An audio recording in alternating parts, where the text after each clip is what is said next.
Salutations, Imperial citizens and battle brothers. Today, I want to review and recommend an army list I wrote. I created this list to learn the new mission rules from PARIAH NEXUS and wanted to have a fair shot against any potential enemies I could face. I always wanted to play a quote-unquote normal game of Warhammer. Move, shoot, charge, hold objective markers.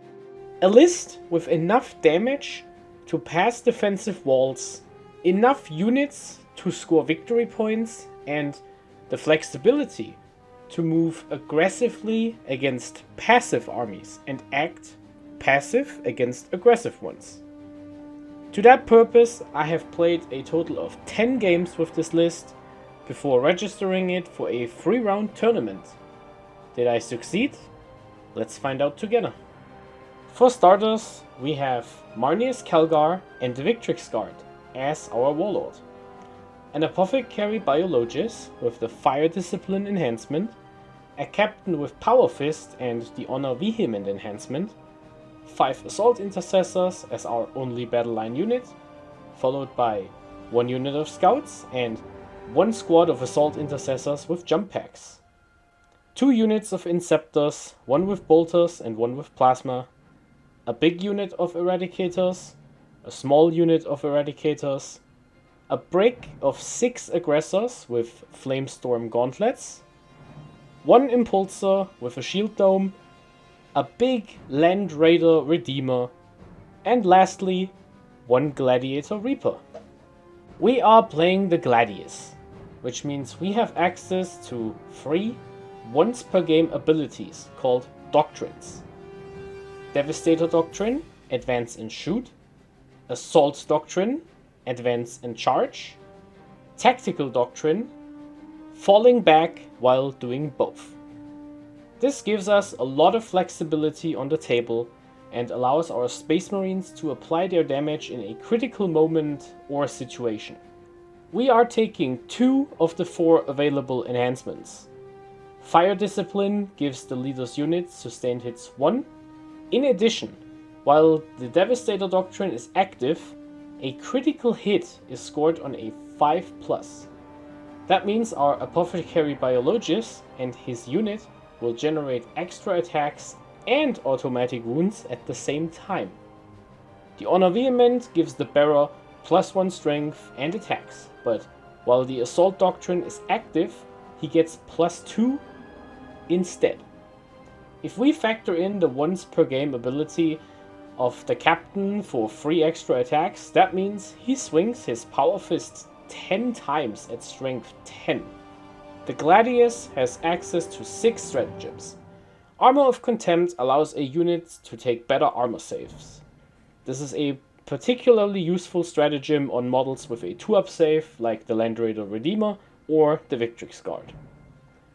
Adaptive Strategy is secretly 3 stratagems in a trench coat, because it allows 1 unit to be affected by a doctrine of your choice, even if you haven't called it yet or already did so in the past. Storm of Fire improves your shooting damage by ignoring cover and even adding an extra point of AP while the Devastator Doctrine is active. Similarly, Honor the Chapter improves 1 unit's melee damage by giving them the Lance ability, with an additional point of AP should the Assault Doctrine be active. Squad Tactics allows you to move d6 inches whenever an enemy ends a move within 9 inches of an infantry unit. During the Fallback Doctrine, you move a flat 6, and the secret sauce of this stratagem is the unrestricted ability to embark into a transport. Very useful to keep your units alive. Last but not least, we have Only in Death does duty end. An expensive 2 command point stratagem which allows your unit to make melee attacks even though they already died in close combat. A very useful deterrent against enemy close combat armies. Marneus Calgar joins the unit of aggressors. They usually like to hole up in a central ruin and will charge out when the enemy gets too close. I chose the Flamestorm Gauntlets because they hit automatically, which means they do not need Oath of Moment to do damage, and alongside the Land Raider Redeemer, provide an Overwatch trap. Marneus gives your army several benefits. First, his unit always has the ability to advance and charge, advance and shoot, and fall back while doing both. You also get an additional command point just for having him on the table. In close combat, Marneus Calgar does a lot of damage between his damage-free Power Fist attacks and the 10 attacks provided by the Victrix bodyguards. The bodyguards are amazing. Not only do they protect Calgar with a 4-up Feel No Pain while at least one of them is alive, they are also capable of taking wounds for the rest of the unit with their 2-up armor saves and 4-up invulnerable saves. The Apothecary Biologist joins the Eradicators. They drive up in a Land Raider Redeemer and use their combination of lethal hits, sustained hits, and critical 5s to destroy any vehicle or monster foolish enough to come close. Eradicators are very consistent against those targets thanks to their innate rerolls. I use a second, smaller unit out of strategic reserves to hunt small vehicles like transports. Our captain joins the Assault Intercessors and drives up the board in an Impulsor transport. This unit works like a scalpel and is going to remove most units of your liking in one charge. The Scouts and the Jump Pack Intercessors are tasked with moving around the table to score secondary cards. Jump Packs are fast, Scouts can deploy forward, and both are excellent at this role. The Gladiator Reaper is here to ensure we do not lose against an unforeseen horde of infantry models. This battle tank is tailor-made to shred light infantry and can, with some help, even punch up into elite infantry or add some chip damage into a larger target. Inceptors are here to pressure your opponent's backline and either draw their attention away from the center or force them to abandon their backline. Thanks to their 3-inch deep strike ability, Inceptors are very hard to stop and can even be used by Rapid Ingress to block critical charge lanes. Speaking of which, our backfield is held by a unit of Infiltrators. They prevent reserves arriving within 12 inches, which means it is very annoying for your opponent to target them safely. That was a lot of talk about the list, but how did it actually perform? Our first matchup was a scary Chaos army, featuring high damage shooting with Abaddon providing rerolls to a Forge Fiend, 2 Vindicators, and having 2 units of 10 chosen as durable melee Brex in transports. The Chaos Space Marines got the first turn, and after setting up, charged forward into my lines. I managed to repel them very well, but ended up losing a lot of my units. A very critical heroic intervention from Marneus Calgar made sure I got to wipe out a unit of Chosen in my opponent's turn, allowing Calgar to charge further in and take more targets with him. Unfortunately, I lost Calgar's entire unit to one shooting salvo from a Forge Fiend rolling really hot on 6s. I was unable to claw back a point difference and lost a close game, 92-78. I want to mention something rather unfortunate, however. My opponent, not used to the mission cards and a bit stressed about the new rules, spent 45 minutes planning out his second turn. He insisted on playing with a chess clock and effectively had no time left to play the game on turn 3, which would have allowed me to score a victory uncontested. However, I decided to be lenient and allowed my opponent to keep playing since this isn't a high caliber event, and I managed to get through my turns quickly enough for the game to finish before the overall round time went out.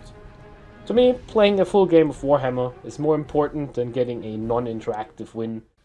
My second game was played against a list I am intimately familiar with, a Black Templar Gladius. Not only are we playing the same detachment right now, I also took the Black Templar Gladius to the German Supermajor 1 month earlier. No secrets, but all violence. I went first, and I knew it to be a disadvantage due to this specific mission rewarding the second player heavily. I did, however, know that my aggressor and redeemer were great deterrents against an enemy melee army and managed to bully the Black Templars backwards. a tactic I supplemented with my Inceptors killing the cheap home field units of my opponents, meaning a massive expensive tank had to spend 4 rounds of the game holding the home objective. For the first 3 turns of the game, none of the main units from either side attempted to engage with each other. Something unfortunate happened in turn 5. A unit of Sword Brethren with a character attached stood in a building in line of sight of the Gladiator. I also wanted to shoot at that unit with my aggressors, so I made sure all my models could see the character model, since the character model is the last model to be removed. Then I shot and the model I pinned was removed, and I learned that this model was not in fact the character, but the sergeant using a model that was supposed to be the character. My opponent did not for this to be a gotcha mechanic, since the actual character was beautifully modeled with the correct equipment, and I made a faulty assumption based on a model I recognized. This mistake didn't end up costing me the game in the end, and I won 84 to 79. Always remember to communicate your intent properly and be clear about what you are planning to do in order to avoid situations like this. The last round was played against the TAA Empire. The list featured a total of 50 breachers, 6 crisis suits, 4 broadsides, and a bunch of supporting units and transports. I have a lot of matchup experience against TAA, and I personally found that rushing them and trying to tie up their shooting elements in melee is generally a good tactic against the TAA infantry. So I deployed outside of firing lanes to avoid the big guns, but close enough to hit them fast. On turn 1, I drove the Land Raider up and killed a Devilfish and a Piranha with my Eradicators on one flank, brought Calgar towards the center and charged a unit of Pathfinders with my Jump Pack Intercessors. Here, I tried something cute. After I charged and killed 8 of the 10 models, I forced my opponent to fall back in order to shoot the Space Marines. But when doing so, my opponent had to end a move within 9, allowing me to walk behind the wall outside of their guns, provided I roll a 4 or higher on the d6. Sadly, I failed and lost my squad, but it would have been a really good play. The TAA focus fired the Eradicators, but in doing so exposed the broadsides and crisis suits to Marneus Calgar's fists, and I ended up slugging the TAA into the dirt by the end of the game. 100 to 42 victory. I had a lot of fun playing this army. Even though I technically didn't go undefeated, I have definitely proven that the list was capable of doing so. If you are looking for an army to play in this current PARIAH NEXUS mission pack, why not take the Ultramarine Gladius? This list is open to a lot of changes, but I personally wouldn't touch the core of Marneus Calgar, Apothecary Biologist, Captain, 2 units of Inceptors and 1 unit of Scout. But other than that, almost everything is fair game. If you don't like Flamestorm Aggressors, you can take Company Heroes for a cheaper but almost as durable unit for Calgar and spend your points on more units. Want more long-range shooting? Why not replace the Reaper with something else with 2 Gladiator Lancers? Fire Discipline Eradicators are too mono-purpose? Go and give Hellblasters a try then. The world is your list to write, and Ultramarines are the ink. I hope you liked the video, and I hope to see you again. For courage and honor!